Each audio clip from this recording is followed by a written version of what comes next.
त्यांनी खुलासा केलेलाच आहे ना.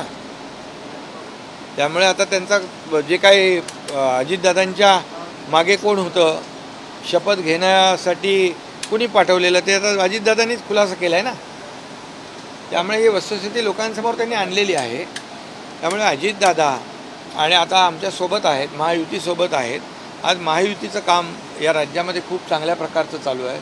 शिवसेना भाजप युती होती, त्यामध्ये अजितदादा सामील झाले. आता आपण पाहतोय की 2 वर्षामध्ये या राज्यामध्ये जे काही सर्वांगीण विकास आम्ही करतोय, या सर्व घटकांना घेऊन पुढे जातोय. केंद्राची मदत आम्हाला मिळते आहे. मोदीजींनी देखील 10 वर्षामध्ये जो काही केलेला देशाचा विकास आहे तोही लोकांच्या समोर आहे. 50-60 वर्षात काँग्रेसने जे केलं नाही किंवा पुढच्या 100 वर्षात देखील करू शकणार नाहीत, असं काम मोदीजींनी 10 वर्षात केलं आहे. ये वाला लेते हैं. Inverter AC. आप गैम्बलर हो ना?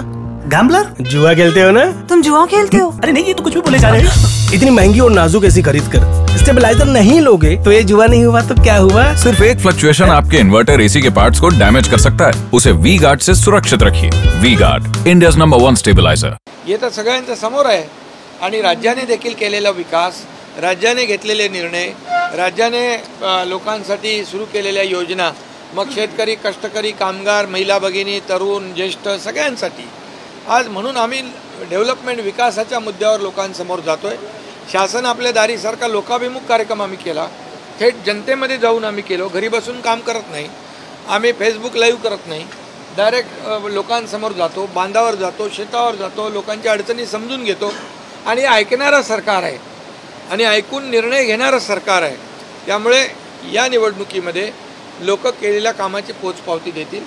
घरी बसणाऱ्यांना नाही तर रस्त्यावर उतरून, फील्डवर उतरून काम करणाऱ्या लोकांना मतदान करतील. इंडियन एक्सप्रेसला दिलेल्या आणि म्हणून आज माजी मंत्री चंद्रकांत ठाकरे, सुभाष ठाकरे साहेब, चंद्रकांत ठाकरे हे सगळे लोक का येऊन सोबत येत आहेत, याचं कारण की हे काम करणारं सरकार आहे. आम्ही जनतेला ज्या काही सोयीसुविधा, जनतेला न्याय देण्याचं काम करतो आहे. त्यामुळे काल कालच्या फेजमध्ये झालेल्या 5 लोकसभा मतदारसंघामध्ये 5च्या 5 जागा महायुतीच्या येतील. इंडियन एक्सप्रेसला दिलेल्या मुलाखतीमध्ये उद्धव ठाकरेंनी म्हटलं की देवेंद्र फडणवीसांनी शब्द दिला होता आदित्य ठाकरेंना मुख्यमंत्री बनवतील, ते स्वतः दिल्लीला जातील. मात्र त्यांनी माझ्याच माणसासमोर मला खोटं पाडलं असं उद्धव ठाकरेंनी मुलाखती दरम्यान सांगितलं. त्यांनी खूप मुलाखती दिलेल्या आहेत. बंद दरवाजा आड काय झालं तेही दिलं, तेही खोटं होतं.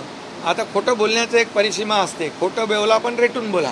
त्यांना मुख्यमंत्री व्हायचं होतं, ते शिवसेना भाजपच्या गठबंधनमध्ये मुख्यमंत्री त्यांना होता आलं नसतं, म्हणून त्यांनी खोटं सांगितलं की आमची चर्चा झाली अमित भाईंच्या बरोबर, परंतु अमित भाईंनी क्लिअर स्पष्टपणे अशा गोष्टीला नकार दिलेला आहे. त्यामुळे खोटं बोल पण रेटून बोल ही त्यांची संस्कृती आहे. प्रकाश आंबेडकरांनी म्हटलं की 2 महिन्यानंतर एकनाथ शिंदे जे आहेत ते मुख्यमंत्री म्हणून दिसणार नाहीत, भाजपला त्यांचा फायदा होताना दिसत नाही, अशा पद्धतीने त्यांनी हिंगोलीमध्ये वक्तव्य केलं. ठीक आहे, आता प्रकाश आंबेडकरांनी वक्तव्य केलं तर त्यांनाच विचार, निवडणुकीमध्ये त्यांनाच आता त्याची कारण मीमांसा विचारा.